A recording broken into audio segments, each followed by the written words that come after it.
Good news, everyone! The third volume of our art book, the Book of Illustrated Quran, is ready to order. And of course, for you who wait until the 3 books are completed, you can order all of them at once. You can support us by buying these 3 books for your niece and nephew, or even for yourself. Link at the description below.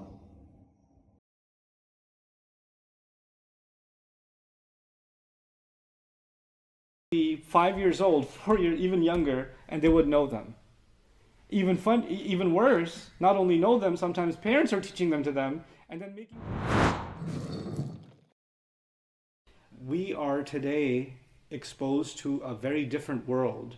Like if some young boy lived in a village somewhere, and his family knew the neighbor's family, and everybody knows everybody else, and they have a certain moral code, and people have certain norms, and they believe in the same things, they have some similarities with each other, right? There's cultural cohesion, if you call it. Everybody's kind of the same culture, they speak the same language, they have the same principles, they have the same manners.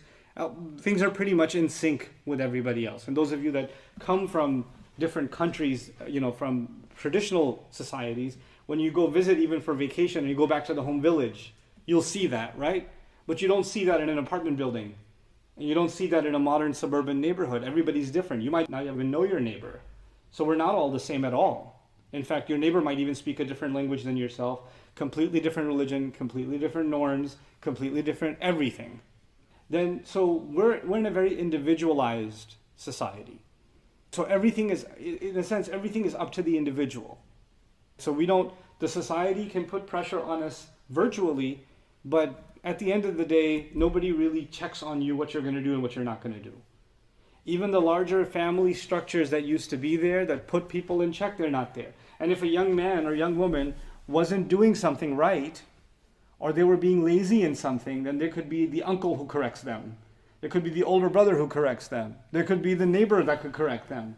It was an entire correctional society, right?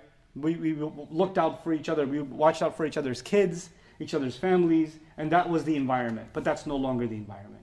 We're in the environment where you have to stay at a safe distance from all strangers. I'm not just talking about Corona, but just generally, socially too, right? We don't know, if you don't know somebody, they're a stranger, then keep a safe distance. So strangers are not a source of safety anymore, or our neighbors, our communities. They're a source of just make sure you lock your door, right? So it's a very different world in that sense. But it's also a different world in other senses.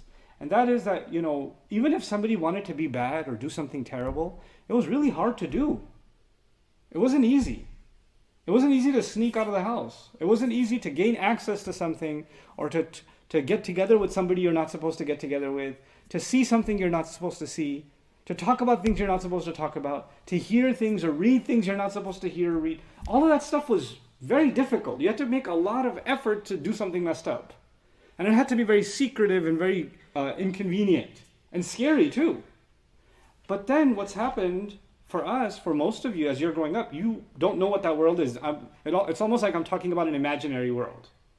In the world you live in, if you want to see something, you can just tap your finger and you can see it. You want to hear something, you can tap your finger and you can hear it. There are words that I never heard when I was growing up until I was a certain age. Then I came to hear of them.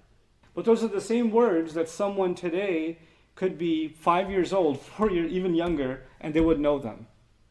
Even worse, not only know them, sometimes parents are teaching them to them, and then making videos about them and putting them online saying how cute my son, cusses like a sailor, or whatever, my baby. Like, to them it's cute. So censorship, for all practical purposes, is gone. Access is completely open. And you don't have to make any effort to have access to bad things. You have to make zero effort now. It's all accessible to you all the time. And so things that were wrong all along and have always been wrong are now no big deal. So forget that they're not wrong. First of all, they're no big deal. In most places, they're even being celebrated. They're called freedom. So it's something ugly and something evil and something that harms you inside. It ruins your insides, but it's being called freedom.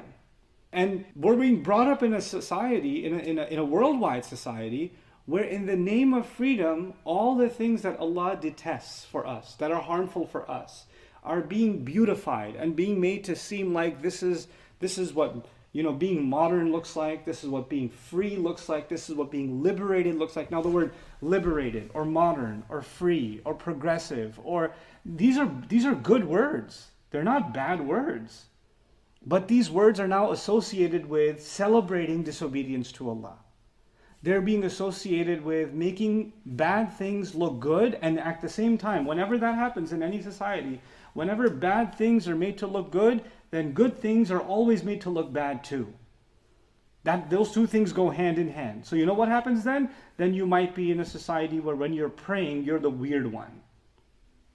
Right? If you're not using bad words and you choose to use good words, then you're the strange one. If you don't participate in a gathering where people are talking trash about each other and insulting each other, and you refuse to do so, you're the strange one. If you're the one playing sports and all the kids are praising themselves, oh yeah, I'm number one, oh nobody can touch me, and they're talking smack about themselves and putting somebody else down, you're garbage, you're this, you're that, and you're not doing that, you're the weird one. So every time you don't do something wrong and you stick to something right, there's something wrong with you.